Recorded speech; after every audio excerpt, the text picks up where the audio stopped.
Those markings, etched into the yellow sands by enormous claws, were so vast that no living creature on earth could ever see them. For they were not made for us mortals, but to call out to those lurking in the depths of the heavens. The desert, though it might seem like a landing strip, was in reality a colossal sealing area where beings from the stars marked the world as their property. These sentences sound familiar, don't they? Erich von Daniken's famous documentaries, yellowed book pages, and the idea of ancient astronauts immediately come to mind. But there's a small twist. These lines aren't from Daniken, but from the universe of H.P. Lovecraft, who, decades before him, profoundly influenced modern mythology with his dark horror stories. Welcome to Mataspatos. Erich von Daniken recently passed away. To bid him farewell simply as an alien enthusiast would be an injustice to his genius. Daniken was, in fact, one of history's greatest strategists. He was the man who created a vast marketplace out of nothing, taking the fictions of others, applying an archaeological veneer, and building an empire of faith. If we were to make a list of creating a market out of nothing in this field, Plato would undoubtedly be number one. In his dialogues Timaeus and Critias, Plato wrote a passage about Atlantis, a few sentences long, whose veracity, whether imaginary or real, is unclear. Beyond the Pillars of Heracles was an island larger than Libya and Asia combined. There, a vast and awe-inspiring empire was established. But then, with violent earthquakes and floods, the island of Atlantis sank into the sea in a day and a night. That was all.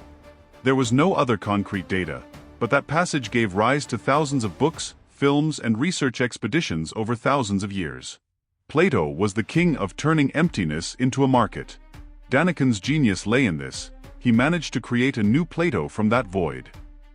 Lovecraft, in his innocent horror stories written in the 1920s, spoke of the great ancients. They came from the stars, built colossal cities on Earth before humanity existed, and would one day return. When Lovecraft died penniless, he left behind a vast body of work, but a world considered only fiction.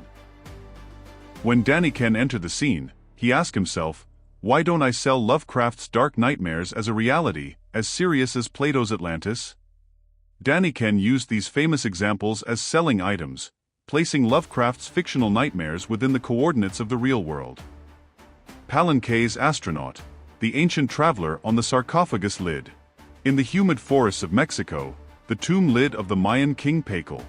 While archaeologists see a king's descent into the underworld, Daniken saw a star traveler in the style of Lovecraft. That terrifying figure carved into the stone sat on the control panel of those metallic dragons that glided through the windless and lightless void in an age when humanity had not yet fully developed.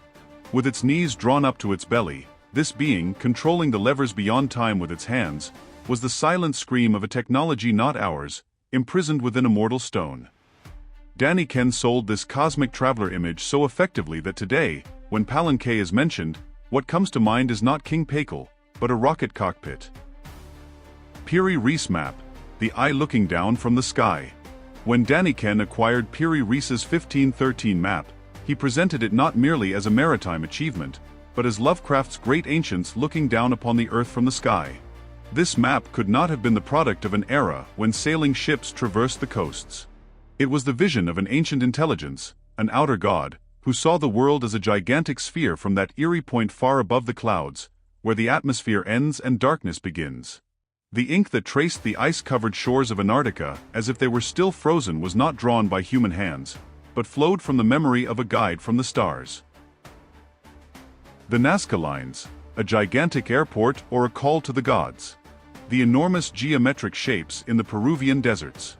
For Daniken, this wasn't just a ritual area, but signal towers awaiting the awakening of Lovecraft's Chithalhu. Those markings, carved into the yellow sands with gigantic claws, were so large that no living creature on Earth could see them. Because they weren't made for us mortals, but for the Supreme One lurking in the depths of the heavens to call out to them.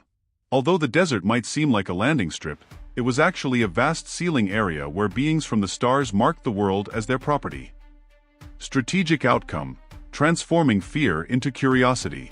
When Lovecraft wrote scenes like this, his hero would inevitably end up insane. But Daniken took that same cosmic horror and ended it with, "Isn't this incredibly exciting?" Daniken transformed Lovecraft's madness-inducing knowledge into feel-special knowledge. That was the real secret of the market, transforming cosmic horror into cosmic nostalgia.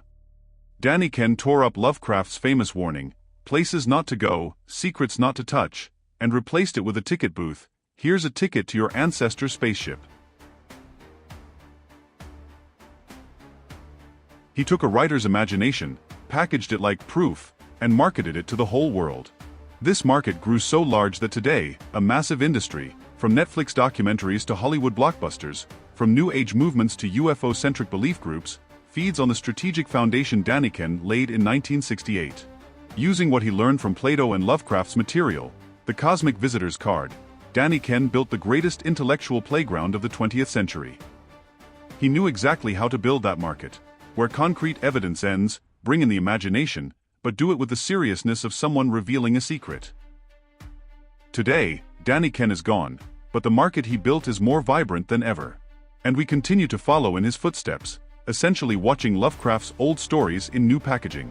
Perhaps the real genius lies not in imagining, but in knowing to whom and how to sell someone else's imagination. That's all for today from Mataspatos. See you in the next episode.